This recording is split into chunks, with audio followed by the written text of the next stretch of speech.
Okay, so I'm going to start looking at Chapter 9, uses of intersection data. So to make a path tracer, we need to compute how light interacts with each part of the mesh. It means we need some more information about the intersections other than just the t-value. This chapter is exploring ray queries and includes 4 visualizations for the data that you can get with them. It's possible to build a path tracer with only the functions that we've described so far, just getting the t-value. It's probably not efficient and limited in many ways. You can find the reference code for the last section, intersection checkpoint. Okay, counting intersections, you can get the ray query proceed ext. So if you want to look at that as a count, total surfaces hit on the any hit thing.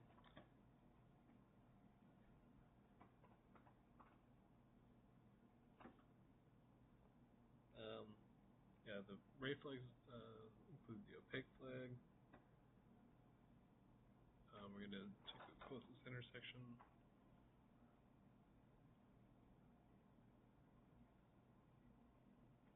So yeah, iterating over every intersection.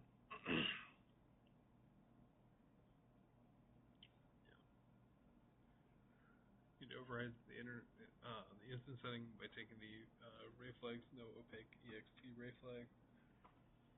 Replace the ray query initialize ext. Call the flag. I think other stuff is the same, just change to this flag. Yeah. And so that's basically just if you want to see the total number of surfaces that it would hit. Yeah. Yeah. Interesting. Yeah. This is just a demo, but I can see this used for like transparent. Yeah, there's some other places where that would come up. Also, I don't know how to do alpha cutoff. Is this doing it this way, or I haven't done that before? Just for alpha cutoff, what should we do? There's a couple different ways. The one that they talk about later is doing it stochastically, just like a 0.5 chance to take the intersection or not. Okay. Yeah, this one. Okay. Okay, brighter areas is more racy intersections. Some pixels have more than 2.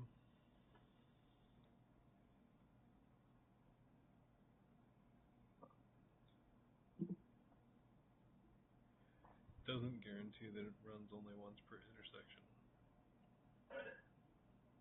Interesting. The flag that helps.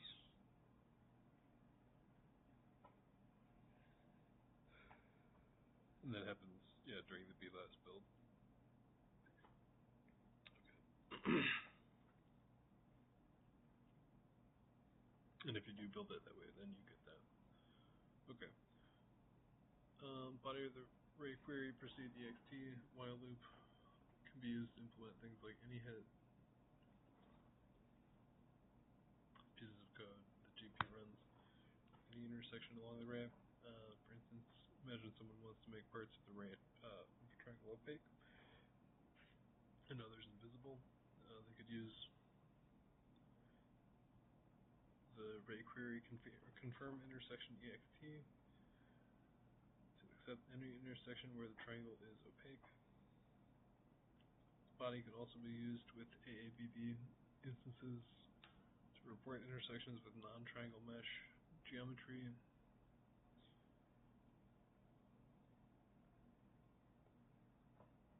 you fill out the intersection.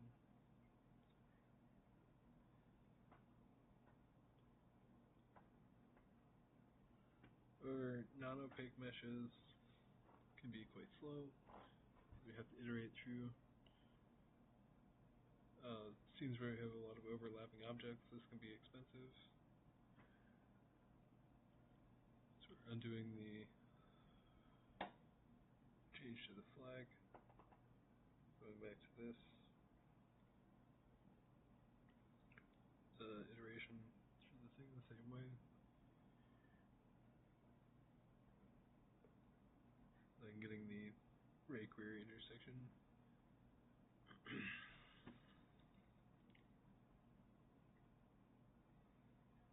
Okay, we can use ray query get intersection type ext to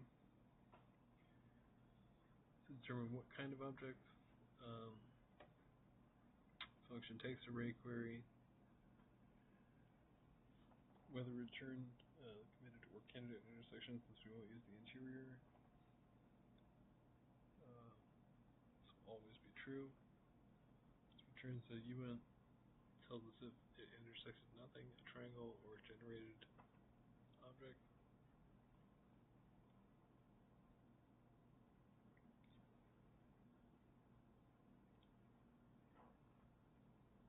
Okay, so if nothing was intersected, you get 0. Triangle, then you get yeah, right.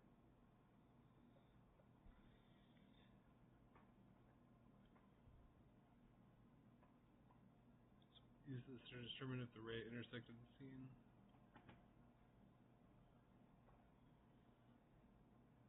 If the ray hit a triangle, color it green.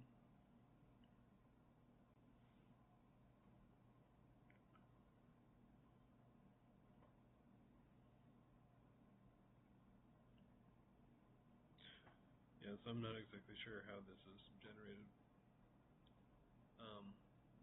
Yeah. Probably just API code. It's not in the our source code. Just API they define but since it's GLSL, it's just a bunch of int. Yeah, there's some different stuff that's like linear sweat spheres is the NVIDIA extension. They're like capsule shapes. It's basically two spheres and the convex connection between them, so you can make capsules. Yeah. Different size pieces.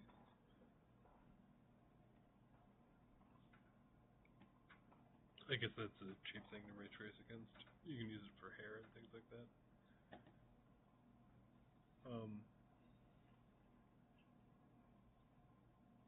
Okay, so if you hit a triangle, get a green pixel, blue pixel when you hit the sky.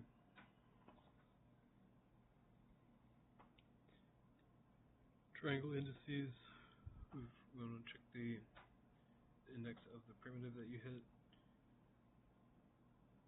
You can get the ray primitive, you get the intersection primitive index. Takes a ray query. Okay, so there's a whole bunch of these functions that operate on the ray query then. Interesting. These are, yeah, okay. This will be all in the GLSL. Takes the primitive ID from 0 to the max primitive count. Returns the primitive ID. If the ray hit the triangle, we'll get the index of the triangle.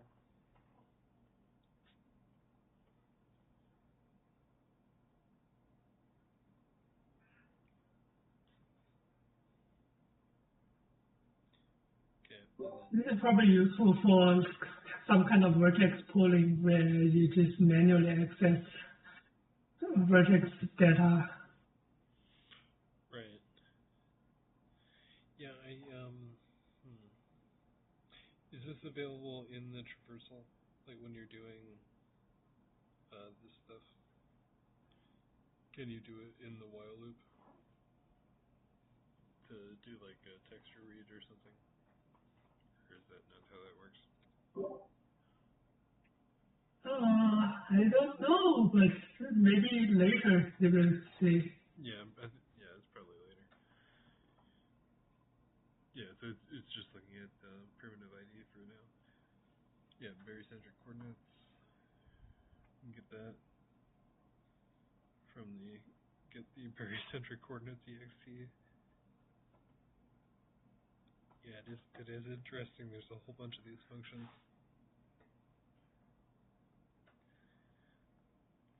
Cat sitting, and these two are not getting along this evening.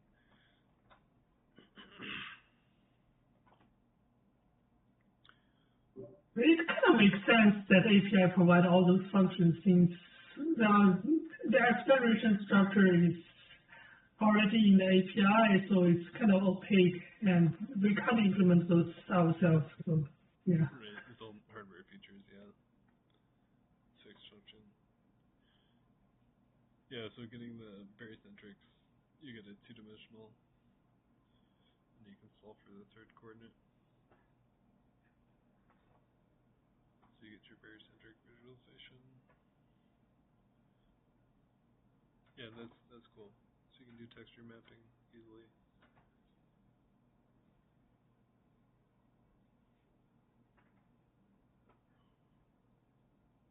Right.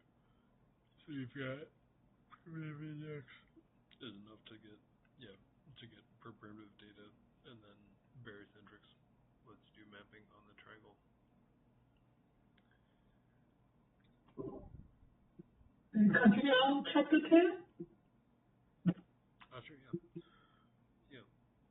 So you got mesh data, looks like. Yeah, cool.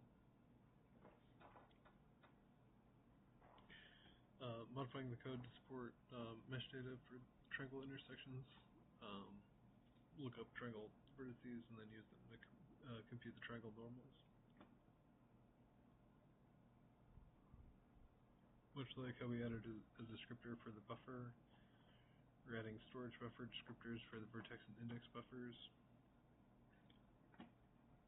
Okay, so you want to be able to access this. The storage buffer technically lets us read and write. We only want to read.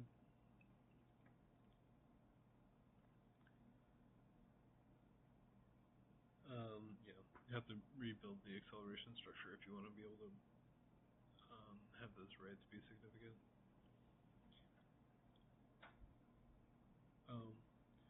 Instead of storage buffer, you can also use the uniform texel buffer.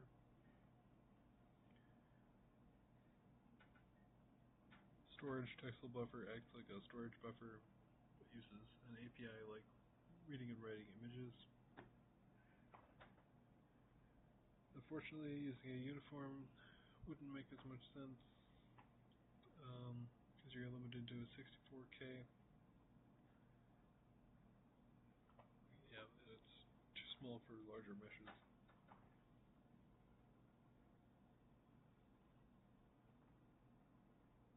Yeah, so they're probably doing more stuff with the buffer device address stuff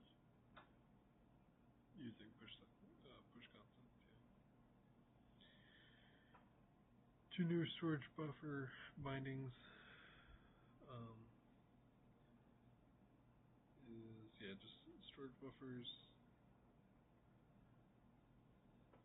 Change the write descriptor sets to link 4 instead of link 2.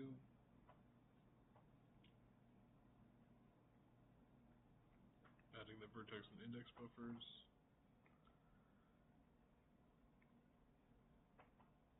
Okay, and from the compute shader, we've got two new buffers for vertices and indices.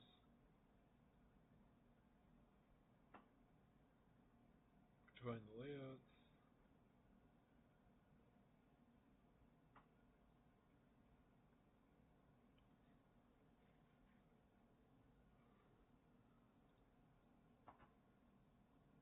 Okay, so we get the intersection primitive index.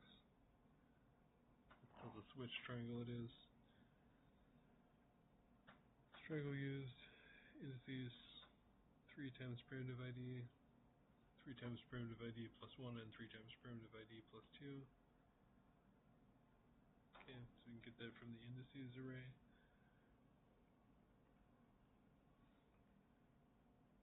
That tells us, right, unsigned integer indexes into the vertex array, so we can actually get the point associated with that vertex.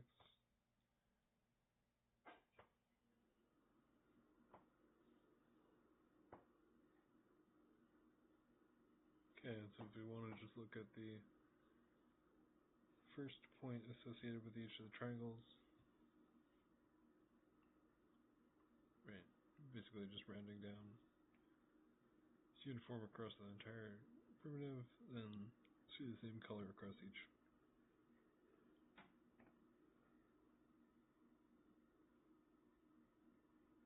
Note that the quad of the two triangles has the same first vertex. Okay, yeah, right, yeah, because it's indexed. It's reusing that point, so that's V0 is the same between the two.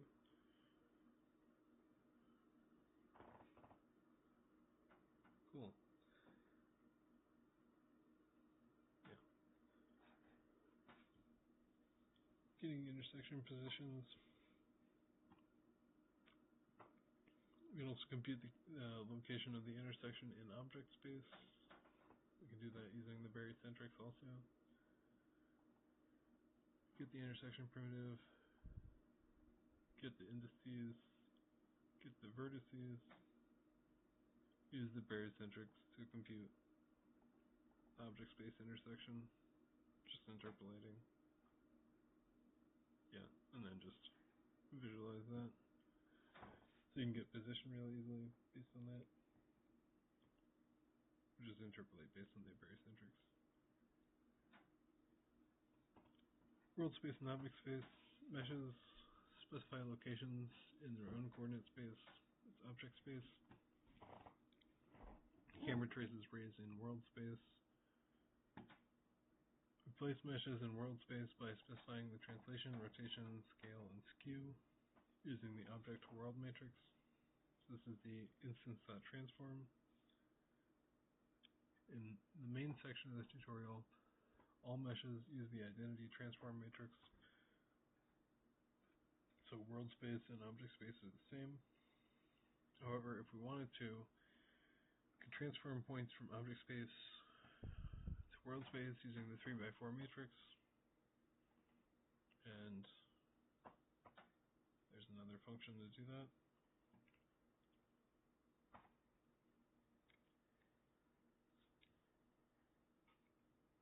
Actually, it returns a matrix. Okay, yeah. Transforming points between coordinate systems works differently than transforming directions between coordinate systems, which works differently than transforming normals. Briefly, points and vectors are transformed by multiplying the matrix, and normals. It's just basic homogeneous coordinate stuff, yeah. Right, yeah. And yeah, affine transformation basically. Yeah, also I think the other comment on the calculating position is also interesting. I think almost all the later. Right. Well, because you just not about this. Yeah, just but just about we can calculate the position with the ray equation, but no production renderer do that because numerical issues. Oh, sure. Here, this piece. Yeah. Okay, gotcha. Yeah. World space position of the intersection of t value. Yeah. Okay. Yeah. When t is large, rounding error can cause an intersection point. It's further off the plane of the triangle. Oh, okay. Good. Yeah. Okay. You lose precision there. Yeah. Okay.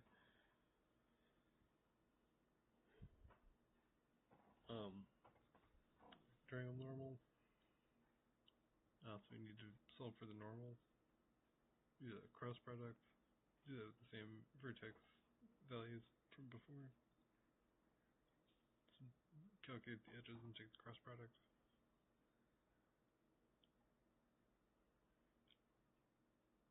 You don't worry about the winding order. Yeah. Or you can just do it and then take a dot product and flip it if you have to. Either way, okay. Visualizing the normals. Okay, and that's everything you need for a path tracer. So you can get intersections, and then you can also get normal for the surface. Okay, yeah, perfectly spectacular.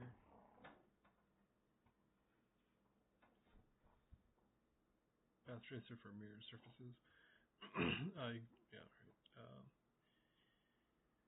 Tracing paths with light through the scenes to render images. We're using geometric optics, which assumes that the light travels along rays. We get a more complicated scene than the one in this tutorial. The scene lit by the sun. Camera looks at the glass on a wooden table, tree in the background. Diagram with the sun, the atmosphere, and the tree. Rest of the scene. Sun emits light, which bounces off of objects, scatters through the atmosphere, refracts and shines through translucent and transparent surfaces before reaching the camera. This ray of light is emitted by the sun, scatters off of particles in the atmosphere, blah blah blah. Looking at multiple interactions.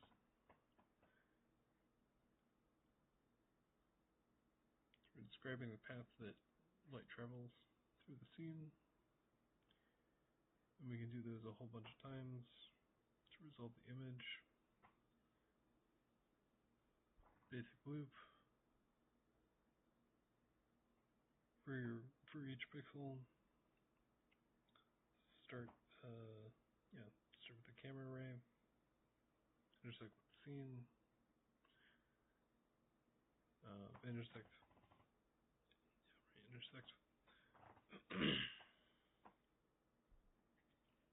We're going to estimate how much direct light reaches the intersection, or choose a new ray origin and direction and update the ray's information.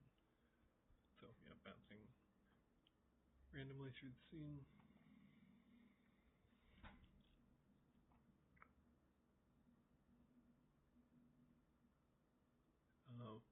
Okay, this one's only using one sample per pixel, but that works because it's all mirrors. Means all the light bounces are deterministic. It's all based on the normal and the view ray. They're perfect mirrors. Defining the light source with the entire sky.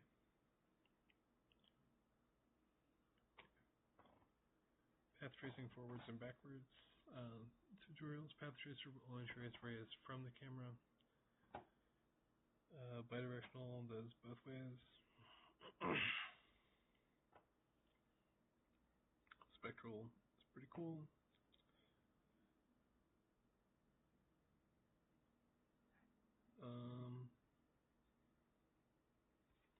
Allows us to reverse the direction of light is the BRDF.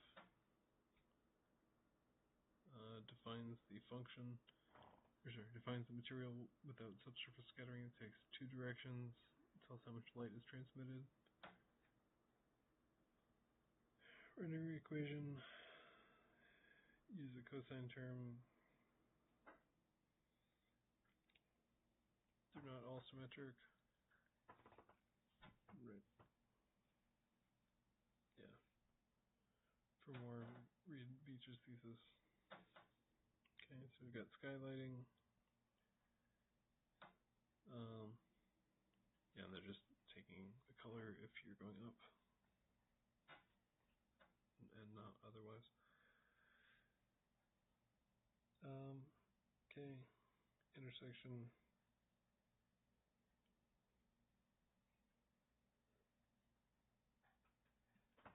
And from before we can see what type of surface we hit if we didn't hit anything.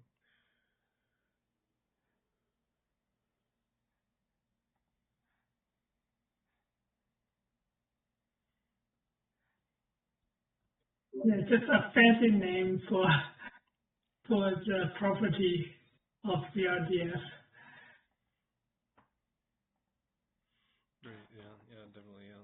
For the Yeah. bidirectional aspect of the BRDF, yeah, definitely. Okay. Yeah, so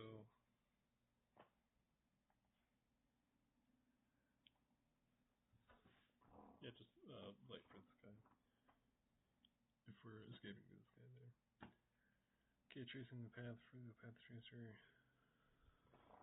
We've got a right direction. Okay, yeah, so alright, cool. Accumulated color.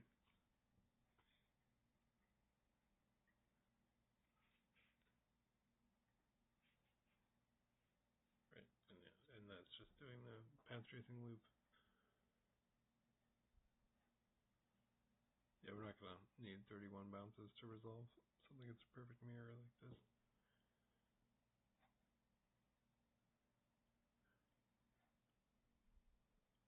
Okay, so you just do that until you get your intersection, and then you can loop through that. See if you hit this guy. See if you hit a triangle. And you did hit the model. You can look up the information for the model.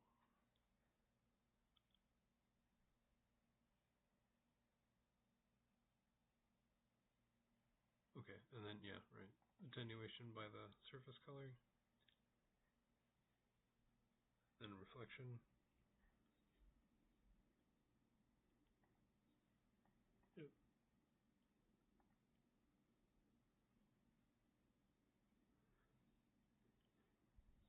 Should be able to see this then. Get reflections, but they have weird noise on them. And I think that's just the epsilon. They're not doing anything to adjust from the surface. Yeah, right. You need to add a small scalar times the normal vector. Otherwise you might hit the same surface again. Just numerical issue.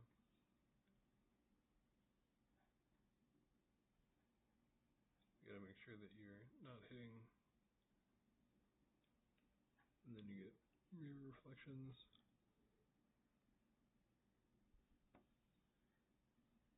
Non-degenerate triangles have two normals. What happens if the ray hits the triangle from the wrong side? This can happen when the triangle, the rectangle in the center of the top box. Ray bounces off the ceiling behind the triangle. This would be a problem, right? If your epsilon was going in the wrong direction, your adjustment by the epsilon was going using a normal vector that was pointing in the wrong direction. Okay, so you can just do face forward. Oh, okay. Built-in face forward function.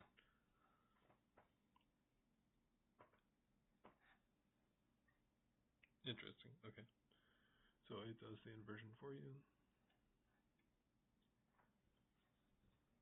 Huh. I didn't realize that was a built-in. That's handy.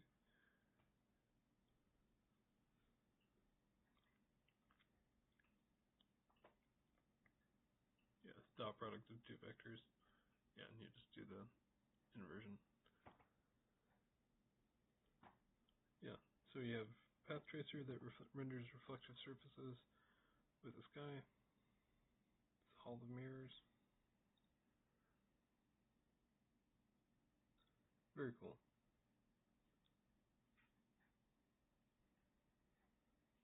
So you have, jagged edges. Right, and that's just because it's using a single location for each pixel. Cool. Yeah, so next, looking at anti-aliasing. Good and stuff there.